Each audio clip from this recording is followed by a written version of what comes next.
Marwah from Sarab Architects and Consultants, practicing for over 16 years now. We've gathered here today for this amazing event that has been organized by Design Unfiltered at the Kajaria Gallery in Chandigarh.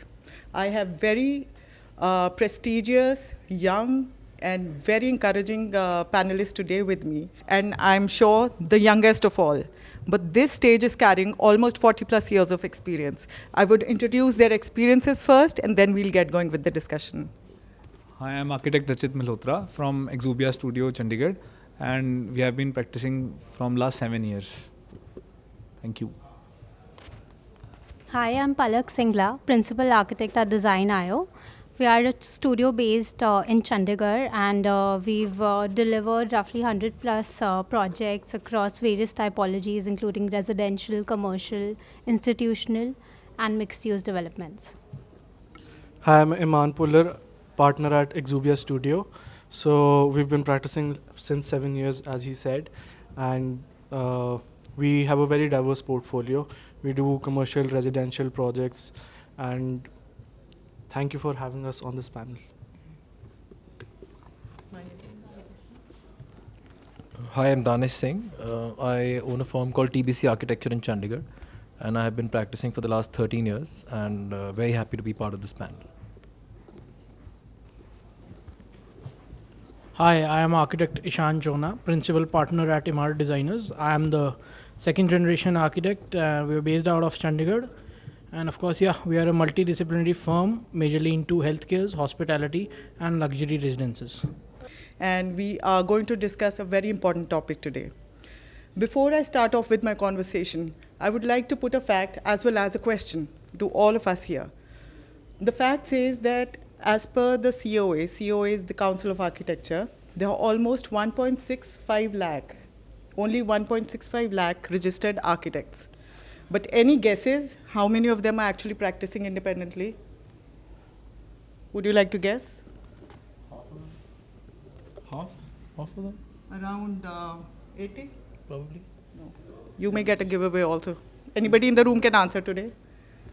Pass. More than the registered architects? No. Surprisingly, it is just 25,000. Only 25,000 architects are practicing independently. And just imagine the ratio of the construction happening around us individually versus the registered architects who are practicing. But why is this happening? Why are the architects really, leaving the profession and going into some other jobs, or maybe traveling abroad or for higher studies? That's a question to think about. So let us discuss another question now. What do you think are the two, or maybe could be more, essential qualities that an architect should have whenever we aim to promote, our practice and proceed with the architecture profession? So what do you think should be the essential qualities? I think first and foremost, they should want to be an architect. There are so many students I know who are in this field and they have no idea what architecture means, or they have no idea what the prospects are. And even in my batch, I think there are maybe 4 or 5 people out of 40 practicing. And even out of those, I think 2-3 have an old practice, and the other 2-3 have just started practicing after 14-15 years of leaving so college. As in just one word, if we say, what are those essential qualities you think you have, because you all are practicing, you have, and those rest of the people don't? Passion for the field, I feel. Anything else? Yeah, of course. Palak? I think an artistic flair is very important, and one thing I realized after getting into the profession is that they also need to be business minded.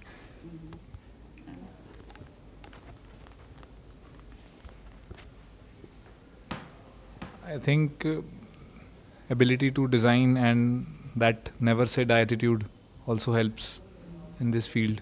Like sometimes the seas get tough, but yes, we have to be there, and we have to sometimes prove ourselves through maybe from management, design, and so all the factors. We have to be all-rounder when we decide to be an architect. So I think essentially an architect should have to... One word, ma'am, I'd like to sum up is, if I talk about today's era, is the main thing which is happening is visualization. हाथ से और दिमाग से जो relation है ना जी, वो खत्म होता जा रहा है. And people are not people being students are being dependent on just the machine.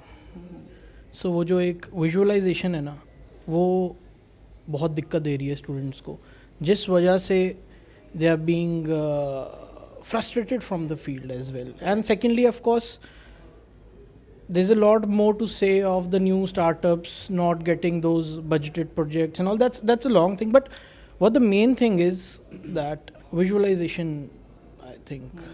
So essentially, I think all of us sitting here have got two main qualities. You want to share something? Yeah, I think designing with purpose is very important. Whenever you're designing a space, like if you're talking about a quality that I feel I have, so I would say that every space that we design, it has a purpose, it has a sanctity to it. It's something that we. So we architects are dreamers. That is what I understand. And this is what we are taught in the design school as well. From the first year or maybe the first chapter of our architecture profession, we've been taught to design. We've been taught the design principles, how to design harmoniously, how to create that balance. But are we really taught this problem-solving abilities? So that is my second point, which is very important, and I think somewhere we are lacking on that. That an architect should have a problem-solving ability that probably all of us are having, who've gathered today here. So I think architecture is like a muscle. More we practice, stronger we are. But most architects shift back to employment or change their profession because of the disbalance and feel helpless to bridge the gap. So I think first, either there is a gap between the understanding of the client and the architect. Second, maybe the architect is getting underpaid. That is one of the reasons why people leave the profession. And third, maybe they are unable to portray or bring their dreams to reality. Whatever the architect has dreamt, they do not get those kind of materials, or maybe don't get that, maybe the client is not convinced with those materials to give that look and feel to the space. So ladies and gentlemen, I'm introducing the topic for the discussion, the 3 M's: mindset, material, and money.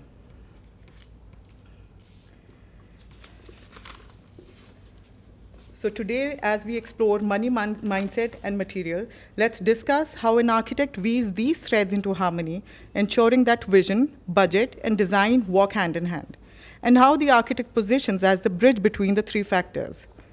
I have very eminent and young architects with me, and I hope that this discussion would be very meaningful and would be a learning experience for everybody listening to it. So my first question goes to architect Ishan. So basically, also I would like to introduce you to our imaginary client, Mr. Jojo, who's there with us on the cue card. So let us welcome him. And I think let us go the storytelling way. Mr. Jojo has come to an architect to get his house designed along with his family. The family is a little from the old cities, but he's been brought up in a metro city. So that is the basic idea behind the design, the client's brief.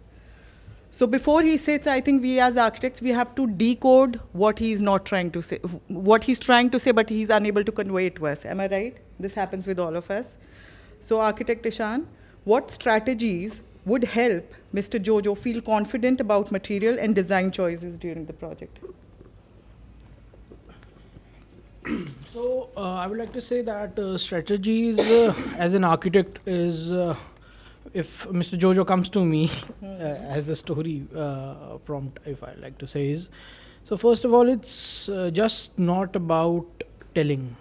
It's about showing him visually, because I feel the client as a layman, and I am the master of my field and he's the master of his field, first of all. So just words would not be enough to build that confidence with the client, first of all. And secondly, helping him through some referential images or 3D visualizations or some sketches out of it. Secondly, of course, if I talk about material selection as well, So just not saying him that we are going with such a stone would help these days, but of course if we have some physical mock-ups or physical samples or some comparisons if we give to the client, so that strategies help the client to build that confidence while the material selection. A small example, we are sitting in a newly launched tile brand store today. So of course, if I just say that we are just going to have this wall cladded in a grey porcelain and it'll look good, we'll have some design out of it or something. But of course, when the real feel is shown to the client, when the real porcelain mock-up is shown to the client, that material confidence builds up, and yes, of course, in one click he says that yes, it's done, it's fine. And that also happens when you have almost a million things in the showroom, Yeah. but you shortlist those 10 or 3 things and show it to the client. Yeah, of course, ma'am, because we only have to give him A, B and C choice. Correct. As an architect, as a visualizer, I know what my vision is. I know मैंने यहाँ पे क्या बनाना है, क्या निकल के आएगा. It's just वो 3 कंपैरिजन मैं उसके कॉन्फिडेंस के लिए दे रहा हूँ. वही स्ट्रेटजी है जिस चीज़ को वो हाँ करेगा. अगर मैं वहाँ जाके if I'll question him, sir आपको क्या अच्छा लग रहा है, तो मेरा जॉब क्या है? Nothing. Correct. So as an So I architect, think yeah. मुझे 2 लाइंस याद आ रही हैं.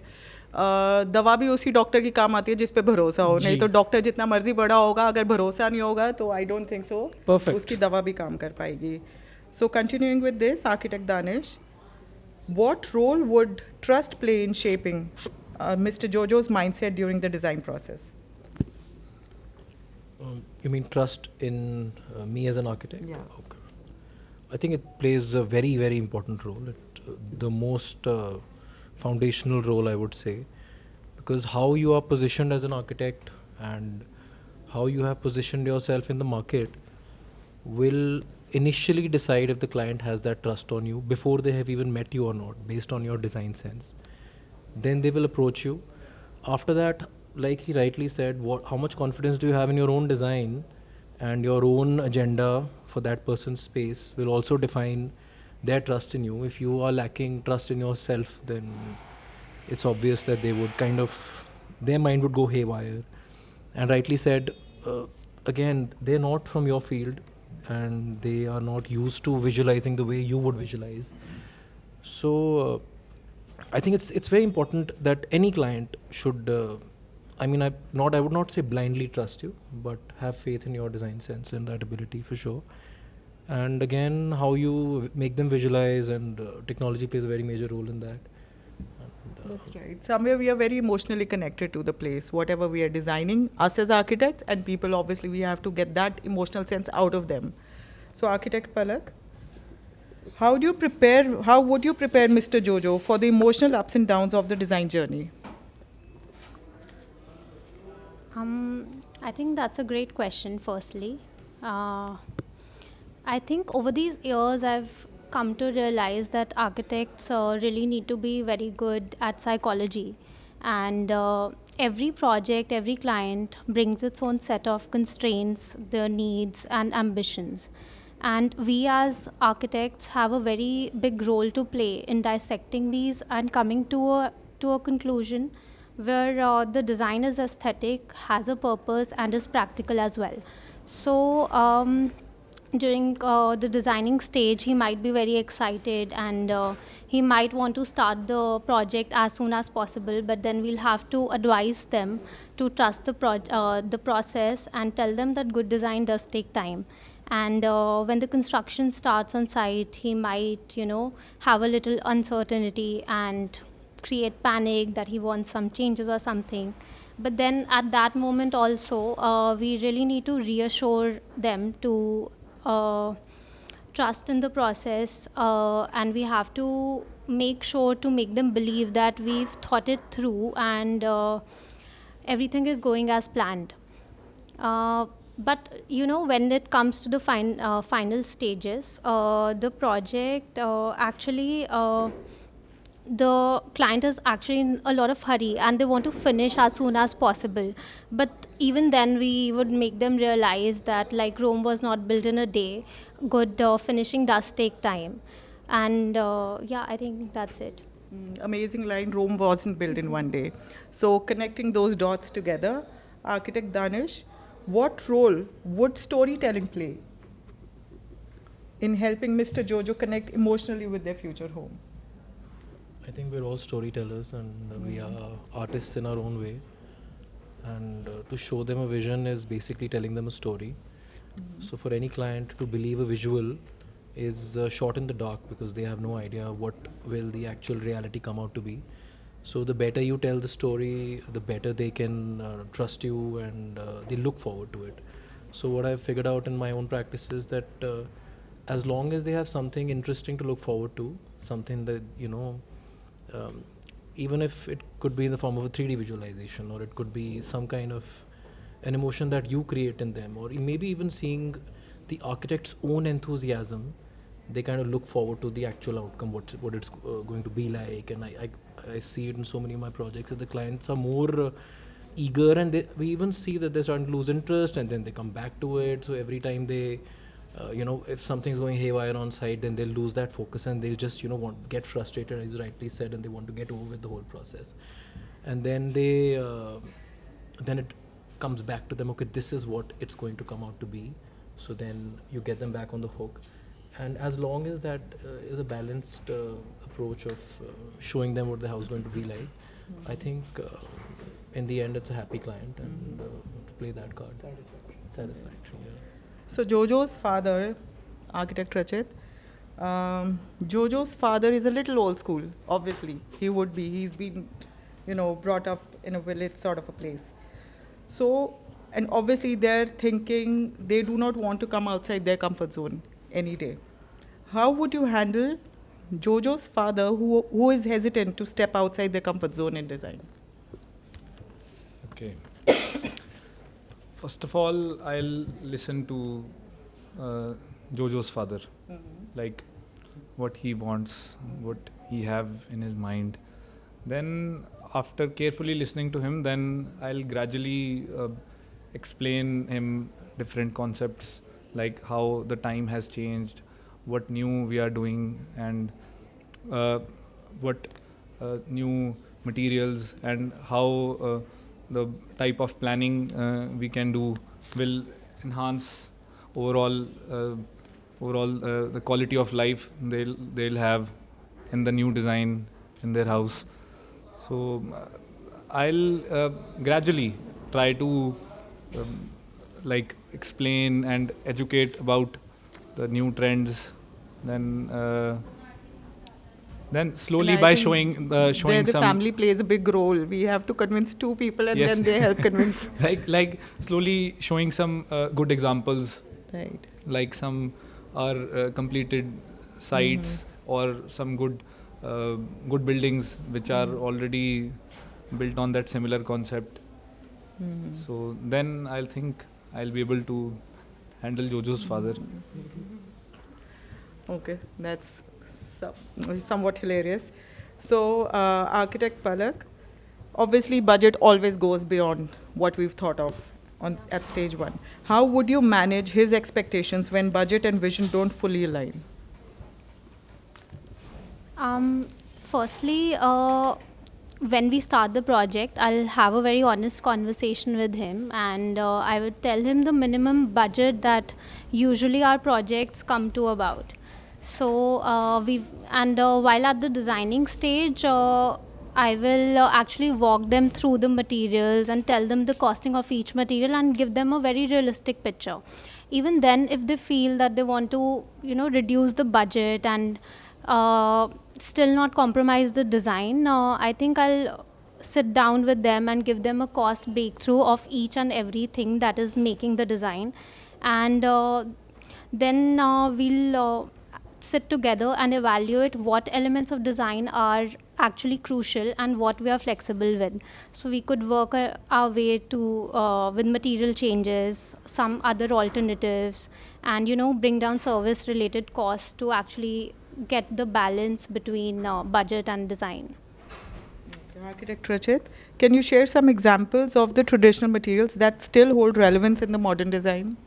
Actually, traditional materials are always there in modern designs.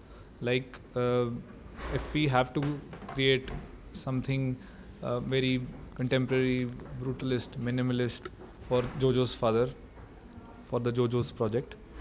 So we have materials like stones, like we have marbles, granites, travertine. Then we can create something from bricks. So they are always there, bricks.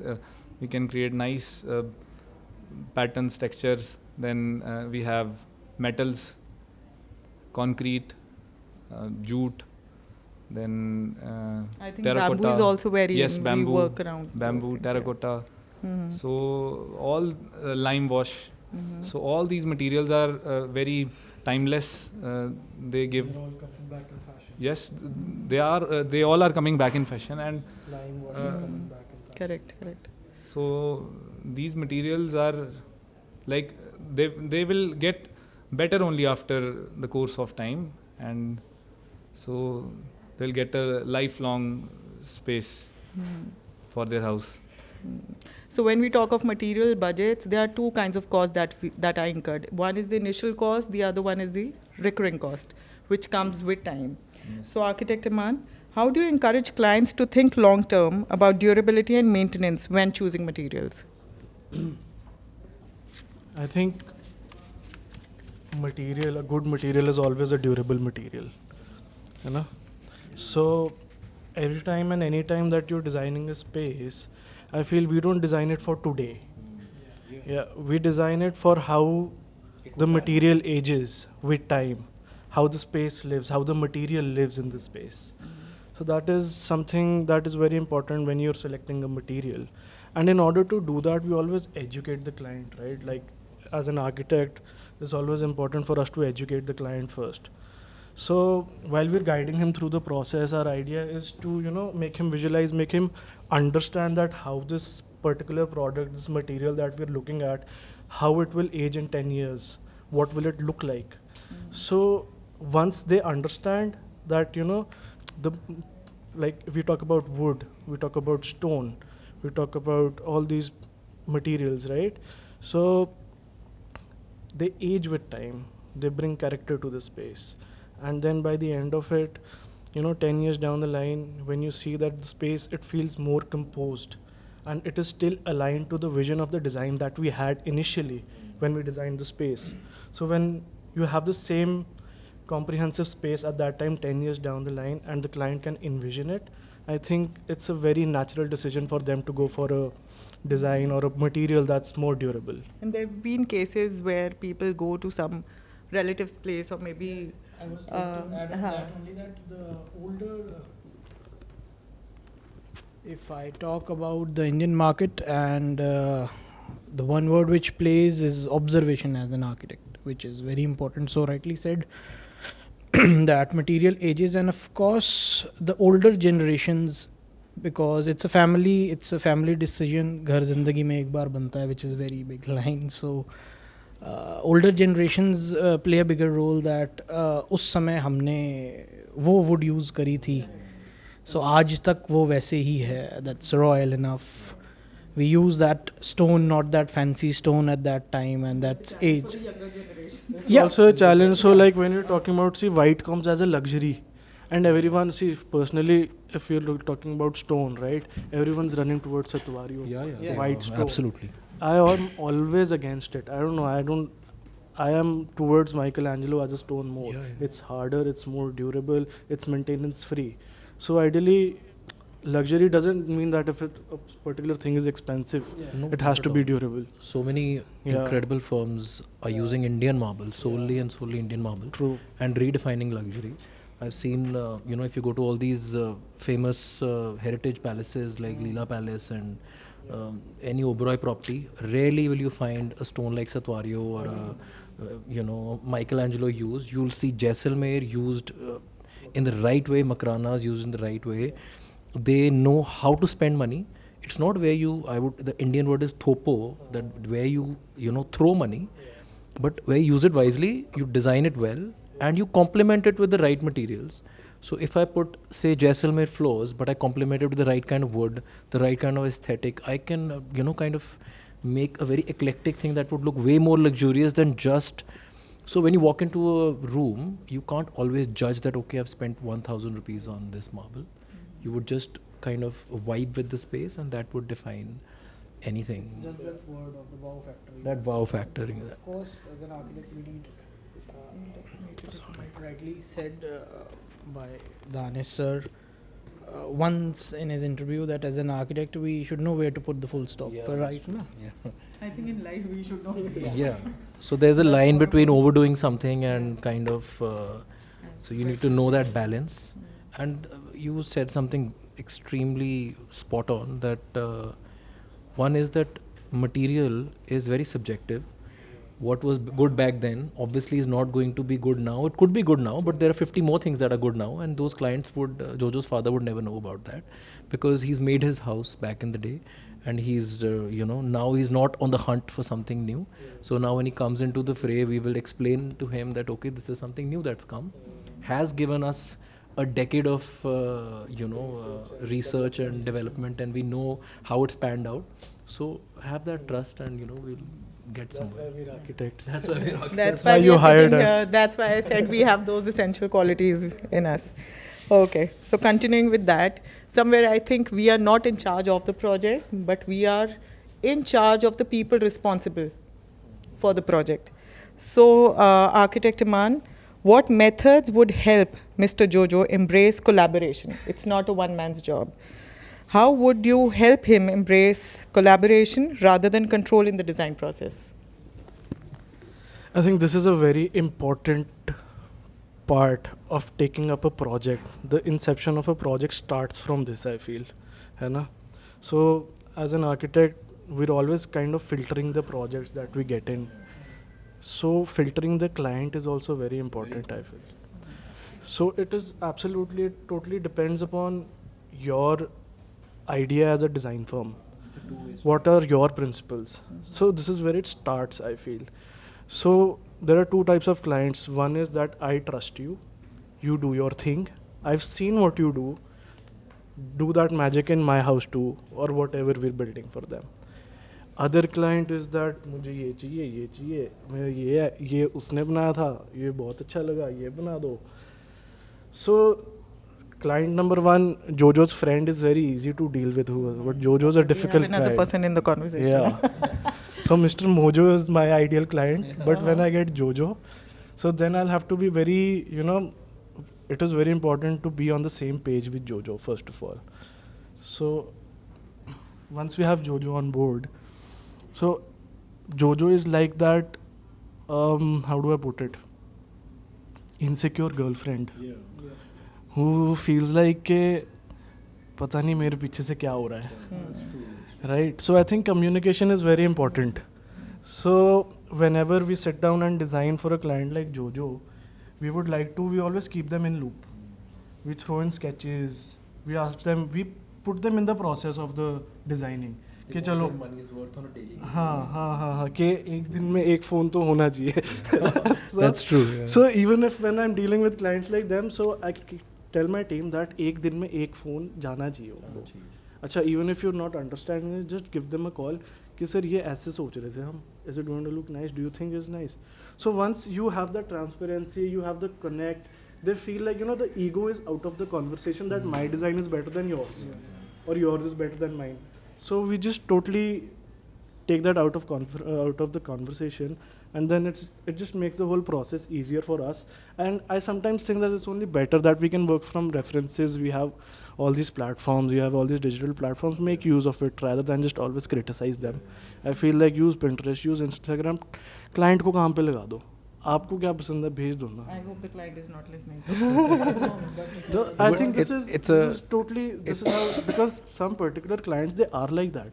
So now it's on me whether we want to take up that project or not, right? So once you're accepting that, you're filtering it out, you're bringing it in, then embrace it, right? So you know what you're doing. So that's ideally how we deal with them. I get your perspective, but he's absolutely spot on, because it's a two-way street. It's not a one-way street. So as architects, one message is that it's not the architect's job to forever try to please every client. It's not practically possible that you can make everybody happy. and when you make a house for somebody, even if they come to you and ask you to do your magic, still you can satisfy them up to 80-90%. There would be some mojo jojo hojo in the family who would not like your design as well. So I think that impossible to please them all. So if there is a client who does not know what he or she wants, I'd like to add on not just in the residential typology, but of course, if I get into corporate, we are into healthcare as well. So if we start up or take up a healthcare project as well, so for example, we are doing an orthopedic hospital for a doctor. So the first line is that this project will be 50% collaboration from the architect and 50% collaboration from the doctor as well, because each and every the doctor has a working style. If there are two orthopedic surgeons, they'll both have the same style. They don't have the same style. They have the different style of working as well. So the flow, the plan, everything, that sort of discussion. So the first point, any project that includes a lot of procedures and SOPs, protocols to follow. Day one collaboration is needed in that project. Collaboration is very important in such projects. I totally agree. It's a hybrid model. Sometimes you design independently. Sometimes you design 50% and 50% you facilitate. That's right. And up to I'm pretty much experienced on explaining it to Mr. Jojo and all the clients. You are the baby. I am your parent. You have to do what I'm saying. So it's that kind of a story. So Architect Ishan, last question to you. How do you balance cost effectiveness with quality while selecting materials for a project? So balancing cost effectiveness with the quality, first of all, I would like to say is not only very cheaper materials will work, because yes, of course, some cheaper materials but with good finishes would go long term. My first point as an architect, and a point which I will always stick upon, will be the long term durability. First of all, if a client has come to me, has a lot of dreams, is not grounded, first of all, because once we are not onto papers, we are into hawa mein baat. ठीक है ना जी? So of course पहले तो उसको ज़मीन पे लाना है. Cost effectiveness, because budget is the first point. And of course, while selecting the material, quality is the first point. As a second generation architect, I am totally guided by my mentor that महंगा रोए एक बार और सस्ता रोए बार बार. That happens to be your dad, is it? Yeah, of course. He's with us today. Yeah.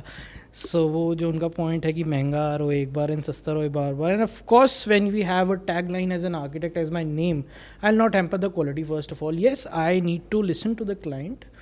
I need to satisfy him, and it's my material knowledge, how I am putting the project as a cost-effective project. Working into corporates has helped me a lot doing it, because it's not every time that I'm using those fancy stones every time, or those rich Racon veneers. Yes, there are some more materials, if I like to elaborate, just such a laminate which has a similar finish, of course, that can be used, and such more local available materials that can be done. So it's an architect which has a vision to it, that how he has to bring it to a cost effective. But yes, of course, only a discussion with the client regarding the budget, not with the material, because he's not perfect in that. Correct. And you cannot decide on the materials on day one. Yeah. Because materials keep changing, new designs as we are here. There are a lot of new designs kept in this gallery. So every 6 months there are a new set of designs coming. Second point I also like to add upon, it's not only just the material part. It's that how we design and vision the space accordingly, because material जहाँ पे दिखना है, जो prominent space है मेरा, और जो non-prominent space है, which is to be hidden, तो I'll just factorize those spaces, and पूरे प्रोजेक्ट का कॉस्ट इफेक्टिवनेस एक ही बारी में सेटअप करने का, मतलब how we tried to do, because उसी एक पॉइंट पे आके इट्स नॉट दैट हर एक पॉइंट पे सेपरेट डिसीजन लिया जाएगा. It's very clear from day one कि अगर if the budget constraint is there and cost effectiveness is to be maintained keeping in mind the quality, so वो segregation species का करना बहुत ज़रूरी है फर्स्ट ऑफ ऑल.